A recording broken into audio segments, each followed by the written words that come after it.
है और ना ही सोते हुए किसी प्रकार की हानि होती है। ध्यान रखना। तो ईश्वर के ध्यान से सद्विचारों की उत्पत्ति होती है, कुटेवों की निवृत्ति होती है। हर जगह जब आप मान लेंगे भगवान है तो आप गलत काम कैसे करेंगे?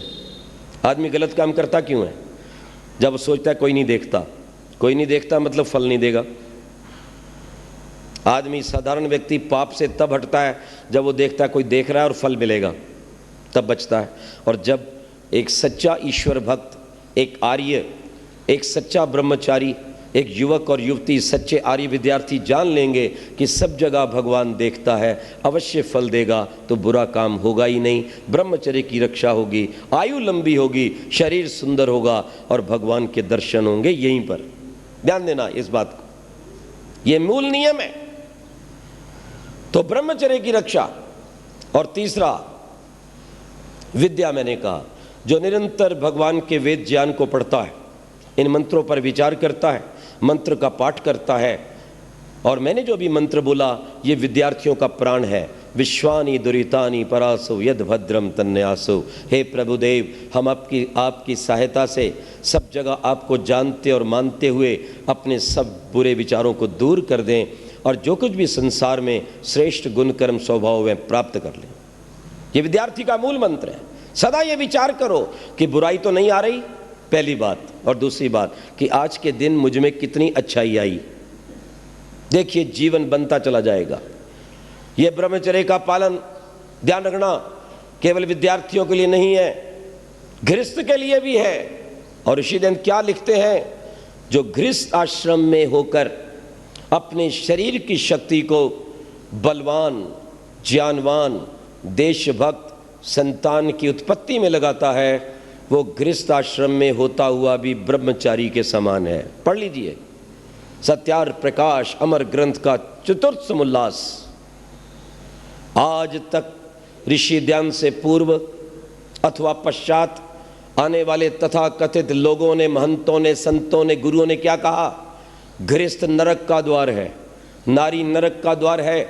लेकिन इस धरती पर याद रखना, प्राचीन आर्य ऋषियों की परंपरा में कणाद, कपिल, गौतम और पतंजलि की परंपरा में ऋषि ध्यान ने यह कहा, गृहस्थ मुक्ति का द्वार है, नारी मुक्ति का द्वार है। नारी इस संसार की आधारशिला है जो अपने गर्भ में ही अपने बच्चे को ब्रह्मचारी बना सकती है। और इसलिए माँ के लिए उपदेश है, पिता के लिए उपदेश है, गुरु के लिए वेद का उपदेश है। क्या कहता है? मेढ्रम ते शुंधामी। हे बालक, मैं तेरी प्रजनन को शुद्ध करती हूँ, तेरी प्रजनन इंद्रिय को शुद्ध करती हूँ। मेढ्रम ते शुंधामी। और जब मेरे देश की माताएं स्वयं ब्रह्मचर्य का पालन करती थी और एक बार गर्भधारण होने पर 9 मास तक ब्रह्मचर्य का पालन करती थी, जब इस देश के योग्य पिता गर्भवती होने तक पूर्ण ब्रह्मचर्य का पालन करते थे। याद रखना, जब अध्यापक ब्रह्मचर्य की शिक्षा देता था, जब देश का राजा भी ब्रह्मचर्य का उपदेश करता था, ब्रह्मचर्येण तपसा राजा राष्ट्रम विरक्षति, वेद के शब्दों में, तब मेरे देश के अंदर संतानें योग्य, बलवान, चरित्रवान, दीर्घ आयु की हुआ करती थी। और इस देश में दूध की नदियां बहती थी, माताओं बहनों का चरित्र सुरक्षित होता था, गौओं के हत्यारे नहीं थे, और विदेशियों के तलवे चाटकर, आतंकवादियों के तलवे चाटकर मात्र कुर्सी का व्यापार करने वाले गद्दार नेता नहीं थे। तब वो राजनेता अपने आप को भगवान का प्रतिनिधि समझते थे और ऐसा विचार करते थे, इस जनता का कल्याण करना, जनता को चरित्र देना, जनता की सुरक्षा करना हमारा परम धर्म है, तभी परमात्मा प्रसन्न होगा। पर आज तो इन्हें परमात्मा को प्रसन्न नहीं करना, अपने देश को नहीं बनाना, अपने देश के युवक युवतियों को चरित्रवान नहीं बनाना, ब्रह्मचर्य की शिक्षा नहीं देना, इनको तो प्रसन्न आतंकवादियों को करना है, जिसके लिए गौ हत्या करवा रहे हैं, शराब चला रहे हैं, अंडों के ढेर लगा रहे हैं, समलैंगिकता का प्रचार करना चाहते हैं। ध्यान रखो, जिस देश ने बाल ब्रह्मचारी हजारों ऋषि दिए, जिसके कारण ये देश विश्व का गुरु बना, और जिस देश की धरती पर आकर विदेशी भी नतमस्तक होते थे, एतद्देश प्रसूतस्य सकाशादग्र जन्मना स्वयं स्वयं चरित्रम शिक्षेरण पृथिव्याम सर्वमानवा। अरे मेरे देश की धरती पर नालंदा पर आकर के शिक्षा ग्रहण करते थे विदेशी लोग। आज भी कुछ विदेशी जब आते हैं हमारे देश में उतरते हैं तो सबसे पहले एरोड्रम पर आकर, हवाई अड्डे पर आकर भारत की मिट्टी को उठाते हैं, चंदन के समान माथे पर लगाते हैं। धन्य है भारत भूमि, धन्य है भारत की चंदन रूपी माटी, जिसने इतने ऋषियों को जन्म दिया। हम भी इसकी शरण में आकर, इसकी संस्कृति को पाकर अपने आप को चरित्रवान बना लें और अपने परमात्मा के प्रिय बन जाएं। आज आवश्यकता है कि मेरे देश में चरित्र का प्रसार हो, ब्रह्मचर्य की बात हो। ब्रह्मचर्य की बात करते हुए लोग डरते हैं, और यूं डरते हैं इसलिए कि स्वयं चरित्रवान नहीं, स्वयं ब्रह्मचर्य की रक्षा नहीं करते। और निश्चित रूप से जिसने परमात्मा के द्वारा दी गई इस मूल्यवान संपदा ब्रह्मचर्य की रक्षा नहीं की, वो ब्रह्म को 3 काल में भी पा नहीं सकता है। मैं वही बात फिर दोहरा रहा हूं, जिसने छोटी सी भगवान की धरोहर का सदप्रयोग नहीं किया, विषय वासनाओं में उजाड़ दिया, उसे भगवान और क्या देगा। जो देगा वो तो मैं बता ही चुका हूं, रोग और भोग देगा। आज का युवक और युवती, आज का विद्यार्थी जब बैठकर उठता है तो क्या कहता है, जी मेरे तारे से टूटते हैं। मैंने कहा तेरा सूरज भी टूटने वाला है, तेरा पूरा जीवन टूटने वाला है मूर्ख। जो तू काम करता है उसका ये परिणाम है। यदि तूने अपने ब्रह्मचर्य की रक्षा की होती, उसे विद्या में लगाया होता, उसे साधना में प्राणायाम के द्वारा लगाया होता, किसी अनाथ की, गरीब की, अबला की, गाय की, सीमा की रक्षा में लगाया होता, तो तेरे तारे नहीं टूटते, तेरा चेहरा सूर्य के समान चमकता। और हमारे यहाँ जब दीक्षा दी जाती थी, याद रखना, तो उस समय उस ब्रह्मचारी को आचार्य सूर्य के दर्शन करवाता है। तच्चक्षुरुदेवितम पुरस्तात् शुक्रमुचरत। ओ मेरे शिष्य, सूर्य के समान चमकना, सूर्य के समान तेजस्वी बनना, सूर्य के समान नियम को मत छोड़ना, सूर्य के समान ब्रह्मचर्य की रक्षा करना, नियम पर अडिग रहना, और सूर्य के समान सारे जगत को खींच लेना, प्रभावित करना। याद रखो, आज तो इसकी अपनी इंद्रियां छूटी जा रही हैं, ये दूसरे को क्या छूटेगा। ये रात को सोता है तो सुबह उठता है तो माथे पे हाथ मारता है। सब कुछ खराब हो चुका है, जो कुछ कमाया था वो गंदी नाली का शिकार हो चुका है। और इस देश के गद्दार नेता, कुछ गद्दार सिनेमा बनाने वाले व्यक्ति,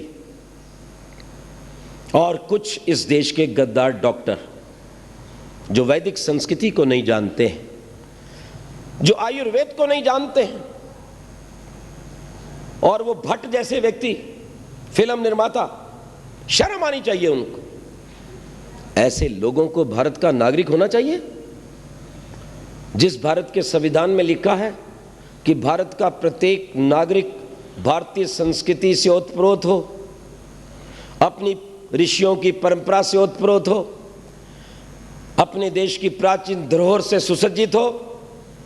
और ये भट्ट जैसा व्यक्ति दूरदर्शन के ऊपर एक बेचारी मुसीबत की मारी हुई वेश्या को खड़ा कर रहा है और उसके गीत गा रहा है।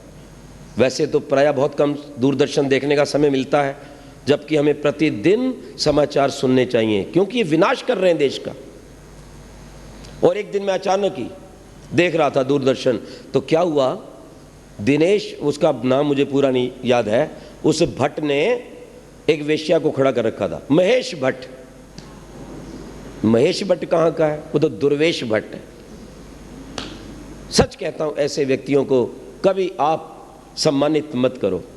और क्या कह रहा था, एक बेचारी मुसीबत की मारी हुई उस वेश्या को खड़ा करके कह रहा है, ओहो तुम्हें देखकर मुझे बहुत प्रसन्नता हो रही है, बहुत खुशी हो रही है, और मेरा मन चाहता है मैं तुम्हारे चरण छू लूं। हमें कहा चरण कोई छू ले, मलमूत्र भी चाट ले इसका, प्रसन्नता जो तुझे बहुत हो रही है।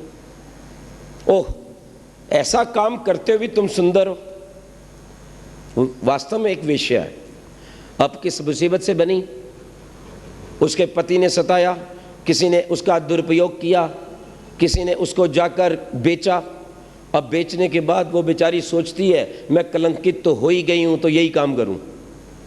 अगर अच्छी संस्था कोई मिल जाती, उसको प्यार से लाती, इज्जत देती, उसको नौकरी देती, उसके बच्चों को पालती, तब तो जीवन बन जाता।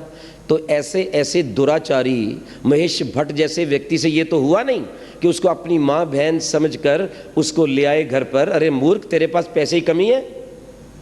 हैं? कुबेर की नगरी बंबई कहलाती है।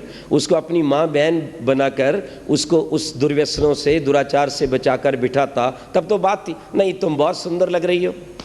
मैं आपसे एक बात पूछता हूँ, जब एक वेश्या को खड़ा करके एक व्यक्ति प्रसिद्ध ये कहता है, वाह मेरी इच्छा होती तुम्हारे चरण छू लूँ, तो इसका आम जनता में क्या संदेश जाएगा?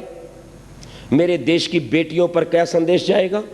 मेरे देश की आज 80% जनता गांव में रहती है, उन गांव में रहने वाली कन्याओं और महिलाओं में क्या संदेश जाएगा कि ये दुराचार करना एक अच्छा काम है? और फिर वो भी महामूर्ख है औरत, वो फिर क्या कहती है, देखो मैं अपना काम बड़ी प्रसन्नता से कर रही हूँ। उसके पास होटल है ना, हो सकता है ना, पता नहीं अंडरवर्ल्ड से जुड़ी हुई कितनी देश की गद्दार औरतें हैं, कितनी कालगर्ज हैं, कितनी वेश्याएं जिनके पास धन की कोई कमी नहीं है, पर उनकी क्या इज्जत है, मैं आपसे पूछना चाहता हूँ। आज किसी को पता लग जाए ये नारी है, हर आदमी पीछे हट जाएगा। और वो क्या कहती है, मैंने अपनी बेटी को भी कह दिया है तुम कोई भी मार्ग अपनाओ। और दिनेश भट्ट कहते हैं हाँ तुम बिल्कुल ठीक हो। और मैंने दिनेश भट्ट को क्या संदेश दिया, उसको महेश भट्ट को, मैंने कहा अपनी माँ बहन बेटी को भी ले आ सड़क पर, घोषणा कर ये बड़ा अच्छा काम है, तू इसके चरण छूने की बजाय उनका छू ना, अपनी बेटी को बैठ बोलना कोठे पे बैठ जाए, कहेगा? शर्म आनी चाहिए ऐसे लोगों पे। कोई नंगा रह रहा है, कोई नग्नता के पैसे कमा रही है लड़की, और वो अच्छी अच्छी लड़कियों को बर्बाद और बदनाम करती है।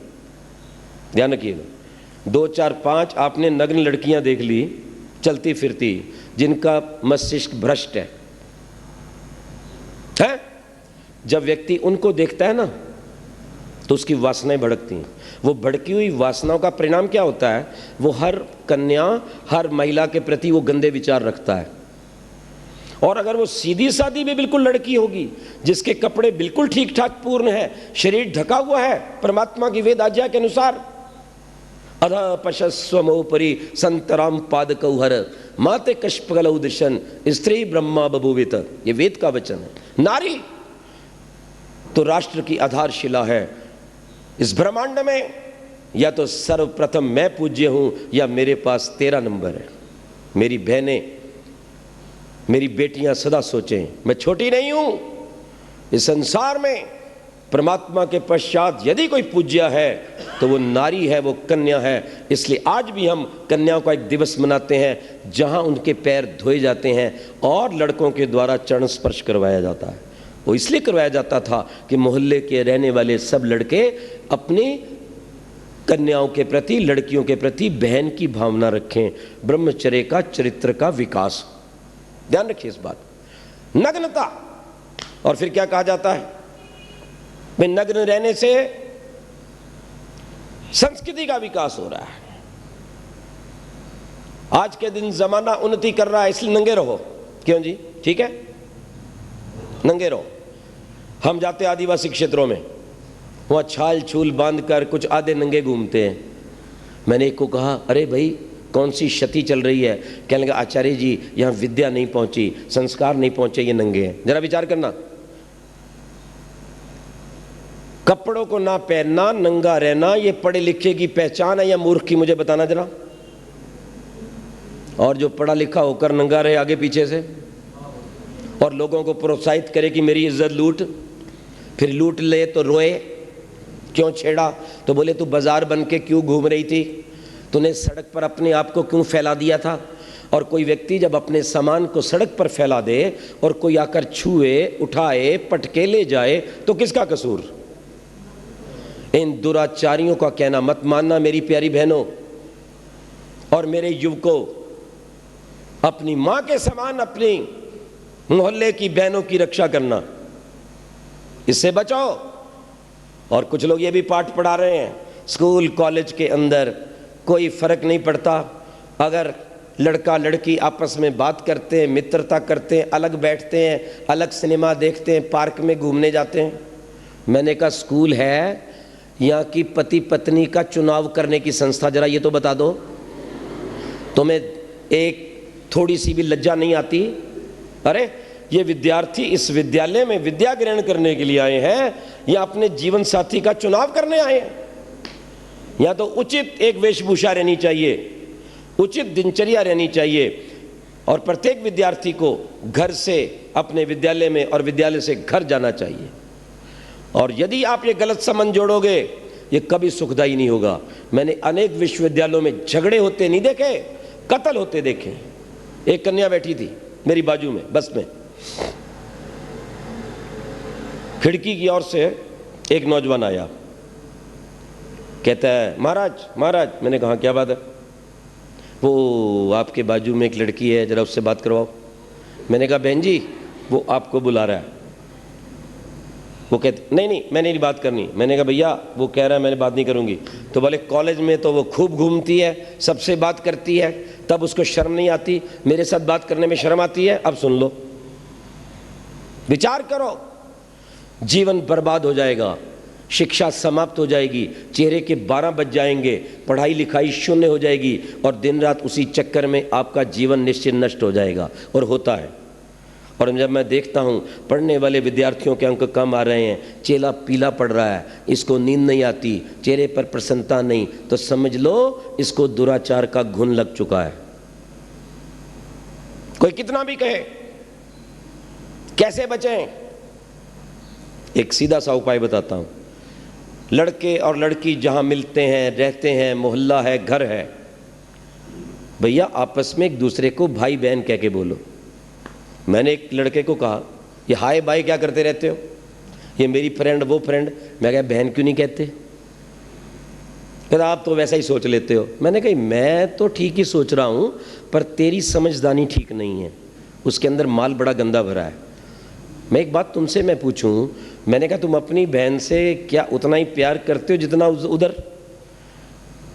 जितना लंबा तुम उस लड़की को छोड़ आए मोटरसाइकिल पे बिठा के 15 किलोमीटर, अगर तुम्हारी बहन कहती मुझे अभी जाना है, तो तुम क्या कहते? अब तो हैंडल डाउन हो गया, अब तो शर्म आने लग गई। एक ही उपाय है, माता पिता को भी कहना चाहता हूं, गुरुकुल के आचार्यों को,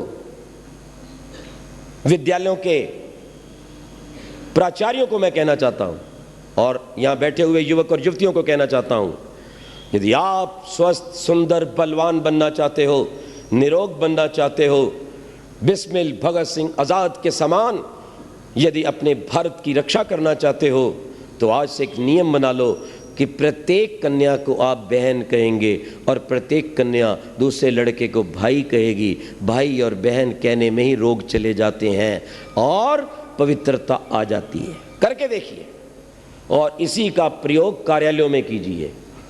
जो विवाहित हैं उनको भी मैं कहना चाहता हूँ, क्यों नहीं प्रयोग करते? इसलिए नहीं करते ना कि मामला गड़बड़ है। इसलिए ब्रह्मचर्य की रक्षा के लिए ध्यान रखना, ये साधन है। सात्विक भोजन, प्रतिदिन व्यायाम, आपके शरीर की शक्ति खप जाए, ब्रह्मचर्य, सर्वांग आसन, गाय का दूध, सब्जी, दिन भर पानी पीते रहना ताकि कब्ज ना हो। कब्ज नहीं होगी तो ब्रह्मचर्य की रक्षा होगी। रात्रि जल्दी सो जाना।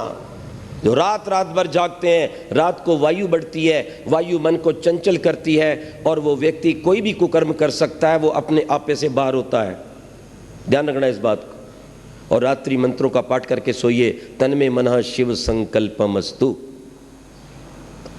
हमारे यहाँ ब्रह्मचारियों को ब्रह्मचर्य की रक्षा के लिए एक मेखला बांधी जाती थी, शायद आपने कभी देखी हो, और उस मेखला में एक गांठ होती थी बहुत मोटी, मूंज की मेखला, पीछे मोटी गांठ। क्या रहस्य था उसका? कि ये विद्यार्थी सीधा ना सोए। सीधा सोने से ब्रह्मचर्य की हानि होती है, हमारे पेट का और उधर हमारे मूत्राशय का दबाव पड़ता है। इसलिए यदि आपने ब्रह्मचर्य की रक्षा करनी है, बिना स्वप्न के शांत निद्रा में सोना है, पवित्र बल को प्राप्त करना है, तो सदा करवट में सोइए। बायां करवट सबसे अच्छा है, दाहिना स्वर चलता है, शरीर में अग्नि का विकास होता है और सब कुछ पच जाता है। ध्यान रखिए, ये एक और साधन है। ये ब्रह्मचर्य के लिए लाभदायक चीजें। प्रतिदिन ब्रह्मचारियों का जीवन पढ़ो, देशभक्तों का जीवन पढ़ो, ऋषि दयानंद को पढ़ो, चंद्रशेखर आजाद को पढ़ो, राम प्रसाद बिस्मिल को पढ़ो, रानी झांसी को पढ़ो, दुर्गावती को पढ़ो, सुशीला दीदी को पढ़ो जिसने अपना अंगूठा काट कर कलकत्ता में और उस खून से भगत सिंह को तिलक लगाया था। तुम मेरे भाई हो, मेरे खून का ध्यान रखोगे और अपने देश की आज़ादी के लिए जीवन भर काम करते रहोगे। और भगत सिंह ने एक अच्छे भाई होने के नाते जीवन के अंतिम श्वास तक अपनी भारत माँ की सेवा की और हंसते हंसते फांसी के फंदे पे चढ़ गया। अगर प्यार ही करना है तो इस तरह का प्यार कीजिए। याद रखिए, मैं ऋषि दयानंद ने ब्रह्मचर्य के बल से मृत्यु पर अधिकार किया। मृत्यु स्वयं नहीं आई, बार बार खटखटा रही थी। ऋषि कहता था चली जा, अभी टाइम नहीं है। उसके बाद बैठे, मंत्रों का पाठ किया और फिर अपनी आत्मा को छोड़ा। और यही स्थिति भीष्म पितामह की थी। ध्यान रखना, इस बात को समझना। और कितना बल था, कहते दो खुखार सांड आ रहे थे, उत्पात कर रहे थे। पूरा बाजार जो था वो भगदड़ में था। स्वामी जी को पता चला बहुत खुखार खांड है। आपको पता ही है, सांड जब लड़ते तो कुछ नहीं देखते। अच्छे भले भले बलवान व्यक्ति डर के पीछे हट जाते। ऋषि दयानंद आगे बढ़े, प्राणायाम भरा, अपने बाजुओं को फैलाया और उन दोनों सांडों के सींगों को पकड़कर धक्का दिया और उन्हें दूर हटा दिया। ब्रह्मचर्य आप में बल भरेगा, सुंदरता बढ़ेगा, तेज भरेगा, बुद्धि को भरेगा, आपको जीने का आनंद आएगा। और जब उस जीवन की ज्योति, ब्रह्मचर्य की ज्योति को लेकर आप ओम का जप करेंगे तो भगवान आपको शीघ्र मिलेगा, पक्की बात कहता हूं। और ठीक इससे विपरीत अंडा या खाने वाला व्यक्ति 20 जन्म में ब्रह्मचर्य का पालन नहीं कर सकता, वो जरूर अपने जीवन को बर्बाद करेगा, क्योंकि वो उत्तेजना पैदा करता है और वो व्यक्ति व्यसनी बनता है। शराब, मांस, दुराचार, गंदे गीत, अपने हाथों से कुचेष्टा करना, जीवन में गंदे विचार लाना, ये ब्रह्मचर्य का पतन है। जब तक आप 16 वर्ष से बड़े ना हो जाएं, 25 वर्ष से बड़े ना हो जाएं, तब तक विवाह की बात मत सोचें। और सोचें तो इस विचार को लेकर सोचें, मैंने जो जीवन में तप किया है, मैंने जो विद्या प्राप्त की है, मैंने जो संयम किया है, इसके द्वारा अगर मैं इसका प्रयोग करूंगा तो अपने देश के लिए अच्छी बलवान सुंदर संतान दूंगा जो अपने देश को स्वतंत्र करवा सके। अन्यथा मैं अपने शरीर की शक्ति को बर्बाद नहीं होने दूंगा। हमेशा इस बात को भूलो। इसलिए भगवान वेद में कहता है अश्मा भवतु नस्तनु।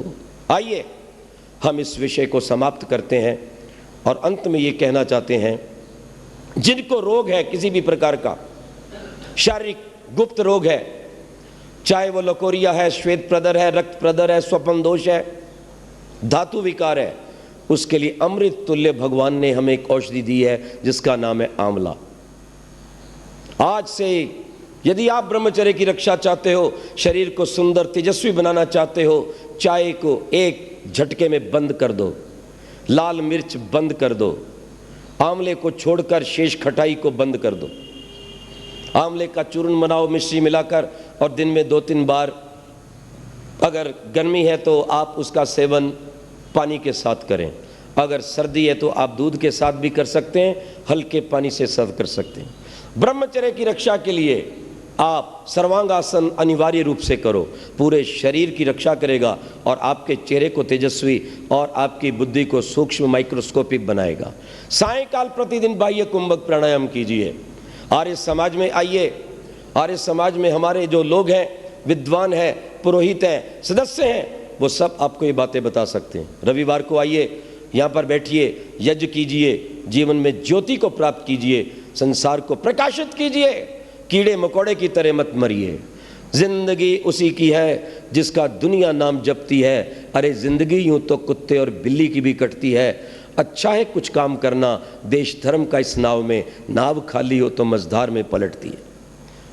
कुछ शंकाएं, एक दो जो बहुत आवश्यक हैं, जिन्होंने हमारे विद्यार्थियों को भ्रष्ट किया है। पहली बात, ब्रह्मचर्य की हानि से कोई हानि नहीं, जैसे रोटी खाते हैं वैसे ये काम है। मैंने कहा महामूर्ख, ये रोटी वाला काम नहीं है। रोटी शरीर की आवश्यकता है, वो शरीर में बल बढ़ता है, तेज बढ़ता है, खून बढ़ता है, और इससे कोई चीज़ बढ़ती नहीं, इससे चेहरा जो है धूमल हो जाता है, पाचन क्रिया बिगड़ जाती। जो व्यक्ति ब्रह्मचर्य की हानि करता है, चाहे विद्यार्थी है, चाहे गृहस्थ है, चाहे वो वृद्ध है, पहला काम वो करेगी, उसके चेहरे को बर्बाद कर देगी। दूसरी बात, उसकी भूख कम हो जाएगी। तीसरा काम, उसे बार बार बुखार होगा। चौथा काम, उसे बार बार सर्दी लगेगी और जुकाम होने लग जाएगा। पांचवा काम, वो पाइल्स का रोगी होगा। लिख लेना मेरी इन बातों को, मैं दावे के साथ कहता हूं, क्योंकि जो आप खाते हैं वो गाड़ी का तेल है, पेट्रोल है, डीजल है, परंतु एक होता है इंजन ऑयल जिससे गाड़ी चलती है, और अगर इंजन ऑयल समाप्त हो जाए तो इंजन सीज्ड हो जाता है। और इस गाड़ी के लिए जो पानी पीते हैं, दूध रोटी खाते हैं, ये तो है इसकी खुराक, लेकिन इसकी जान जो है, इसका जो आधार है वो है ब्रह्मचर्य। जो इंजन की खुराक है वो ब्रह्मचर्य है। देखो, एक व्यक्ति रक्त देता है, रक्त देने के बाद बैठो भाई बैठो, इसको जूस पिलाओ, इसको दूध पिलाओ, पिलाते हैं कि नहीं? अरे महामूर्ख, उस रक्त से भी 100 गुना अधिक मूल्यवान तत्व हमारे शरीर का ये WRC है। याद रखना, WC, व्हाइट कॉर्पोरल्स, वो ज्यादा मूल्यवान है हमारे शरीर का रज और वीर्य। अगर रक्त देने के ऊपर ध्यान दीजिएगा, जूस चाहिए, तो जो व्यक्ति अपने शरीर की शक्ति को व्यय करता है, जो गृहस्थ अच्छी संतान के लिए अपनी शक्ति का व्यय करते हैं, आयुर्वेद उठा के देखिए क्या लिखा है, वो उसके तुरंत पश्चात दूध पिएं, इलायची डालें, उसमें पौष्टिक पदार्थ डालें कि जो शरीर की शक्ति क्षीण है वो पूर्ण हो जाए। मैं देश के विद्यार्थियों को कहना चाहता हूं, अगर कोई मूर्ख, नादान, नेता, डॉक्टर, अभिनेता तुम्हें गंदी शिक्षा दे तो उसको नकार देना, और ऋषियों की परंपरा पे चलना जिन्होंने ब्रह्मचर्य के द्वारा संसार के अंदर अपना नाम किया और लंबी आयु पाई है। ध्यान रखना इस बात को। इसलिए मैं कहना चाहता हूं, उस रक्त से भी ज्यादा कीमती हमारे शरीर का रज और वीर्य है। ध्यान दो इस बात की ओर। कुछ लोग कहते हैं इससे कुछ फर्क नहीं पड़ता। ध्यान देना, तितलियां जब संसार की वृद्धि करती हैं, परस्पर जुड़ती हैं, तो मृत्यु का शिकार हो जाती हैं। आज के दिन गहराई से देखिए, जितने आपके हृदय रोग हैं, जितनी शुगर की बीमारी है, ध्यान देना, इन सब का एक मौलिक कारण है ब्रह्मचर्य की हत्या की संयम कोई नहीं करवा रहा। इसलिए ऋषि ज्ञान ने कहा था, गृहस्थ आश्रम में होते हुए भी अगर संयम और ऋतुगामी है तो ब्रह्मचारी के तुल्य है। मैं अपने भाइयों को, बहनों को, विद्यार्थियों को यही कहना चाहता हूं, अगर जीवन का, धरती का सुख लेना है और शक्ति को अपनी मुट्ठी में बंद करना है तो ब्रह्मचर्य का पालन करो। कौन कितना सुंदर है, कौन कितना, किसका चित्र कितना सुंदर है, जितना उसका चरित्र सुंदर है। ध्यान दीजिएगा इस बात को। इसी ब्रह्मचर्य को आज केवल हमारे ऋषि नहीं, विदेशी डॉक्टरों ने भी माना है और उसे जीवन का प्लाज्मा कहा है, जिसके ऊपर ये शरीर खड़ा है, जो विद्युत शक्ति देता है, जो अंदर से चार्ज करता है पूरी बॉडी को। आज जो इतने भयंकर रोग आए हैं, ये आए इसलिए हैं कि ब्रह्मचर्य को विनष्ट किया जाता है। ईश्वर की अपार कृपा हो आप पर। आप अपने भोले शंकर के समान, ब्रह्मा के समान, राम के समान जिसने 14 वर्ष तक ब्रह्मचर्य का पालन किया, कृष्ण के समान जिसने विवाह के पश्चात भी 12 वर्ष तक ब्रह्मचर्य का पालन किया, ब्रह्मचर्य महत गौरम तीर्थवार्षिक, महर्षि ध्यान के समान जिसने जीवन भर ब्रह्मचर्य का पालन किया, राममूर्ति के समान जिसने ब्रह्मचर्य का पालन करते हुए सैंडो को कहा था, अगर तूने अंडे, मांस, बकरे खाए तो मेरे सामने आओ। कहते हैं 2 मुक्के मारे थे सैंडो ने राममूर्ति को। राममूर्ति दयानंद का अनुयायी था, उसने 2 मुक्के खा लिए, प्राणायाम भरा, कुछ नहीं हुआ। उसने कहा तैयार हो जा मेरे बेटे, आ रहा है भारत का मुक्का, गाय के दूध का मुक्का, प्राणायाम का मुक्का, ये गेहूं का मुक्का, गाय के घी का बना मुक्का आ रहा है। कहते एक मुक्का जब मारा सैंडो को तो मुँहे मुंह होकर के और जाकर के वो चित्त हो गया धरती के ऊपर। लोगों ने हाहाकार कर दिया, बस बस बस अब नहीं अब नहीं। तो बोले दूसरा कौन खाएगा, मैंने 2 खाए हैं। ये है ब्रह्मचर्य की ताकत। इसलिए मेरे अपने देश के युवकों और युवतियों को कहना चाहता हूं, ब्रह्मचर्य के बल पर हमारे देश के वीरों ने, बिस्मिल भगत सिंह आजाद ने इस देश को आजाद करवाया। वो फांसी को देखकर भी व्यायाम, प्राणायाम करते थे। आज ये प्रतिज्ञा करके जाओ, यहां पर प्रतिदिन सूर्य से पहले उठेंगे, क्योंकि सूर्य के पश्चात ब्रह्मचर्य की हानि होती है। सदा अच्छे विचार रखेंगे, एक क्षण भी व्यर्थ नहीं गवाएंगे। दिन में नहीं सोएंगे। जो दिन में सोएगा वो रात को बच नहीं सकता गिरने से, उसको नींद गहरी नहीं आएगी। इसलिए दिन में नहीं सोएंगे, दिन भर काम करेंगे, व्यायाम करेंगे, अपने जीवन को बलवान करेंगे और अपने देश की शान बनेंगे, जिससे कि आपका देश महान हो, सोने की चिड़िया फिर से ये बन जाए, विश्व का गुरु बन जाए, और जितना आतंकवाद है आपके ब्रह्मचर्य चरित्र के बल से यहाँ से हट जाए और भारत पुनः विश्व का सम्राट बन जाए। प्रभु से मेरी ऐसी प्रार्थना है, हम उसके आदेश का पालन करते हुए अपने जीवन को संयमी बनाएं, पवित्र बनाएं, चरित्र से युक्त बनाएं, सदा शाकाहारी पवित्र पावन भोजन करके और उस प्रभु के आनंद को पाएं। ओम शांति शांति शांति।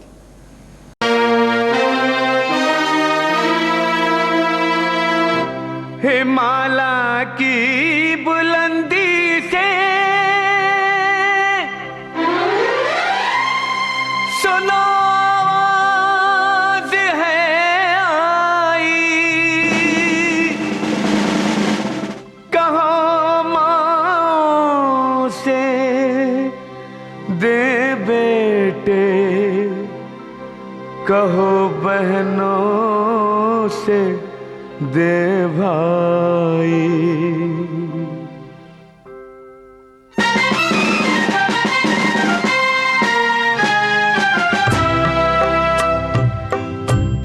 वतन पे जो फिदा होगा, अमर वो नौजवान होगा। वतन पे जो फिदा होगा, अमर वो नौजवान होगा। रहेगी जब तलक दुनिया, ये अफसाना बयां होगा। वतन पे जो फिदा होगा, अमर वो नौजवान होगा।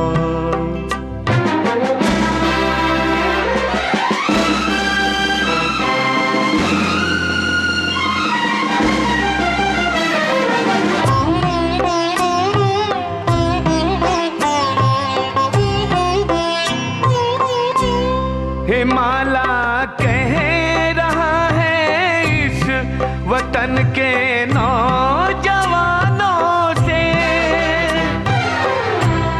खड़ा हूँ संतरी बन के मैं सरहद पे ज़मानों से। भला इस वक्त देखो कौन मेरा पासबां होगा। वतन पे जो फिदा होगा, अमर वो नौजवान होगा।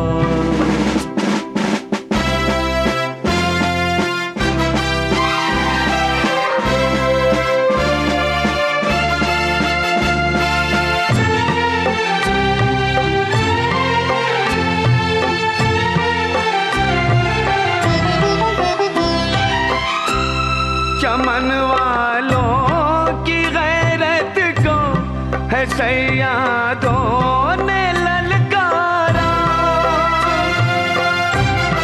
उठो हर फूल से कह दो कि बन जाए वो अंगारा। नहीं तो दोस्तों रुसवा हमारा गुलसिता होगा।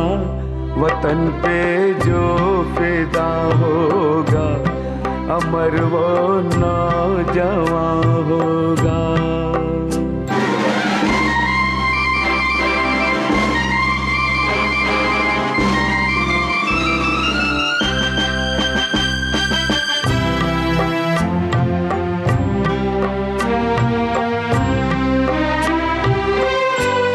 हमारे एक पड़ोसी ने हमारे घर को लूटा है।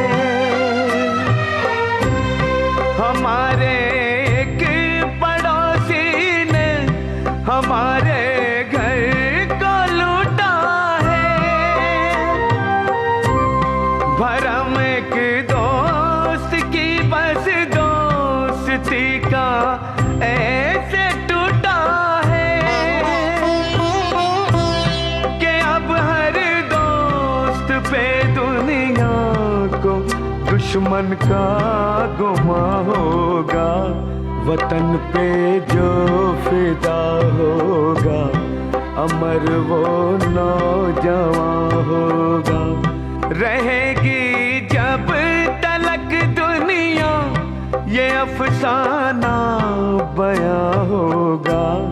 वतन पे जो फिदा होगा अमर वो नौजवान होगा।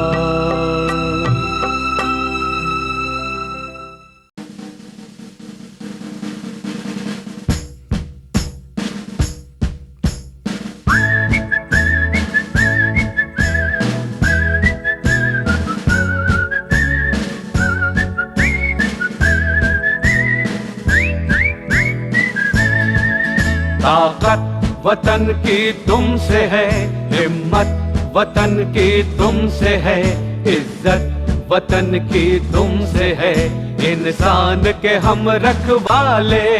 ताकत वतन की हमसे है, हिम्मत वतन की हमसे है, इज्जत वतन की हमसे है, इंसान के हम रखवाले।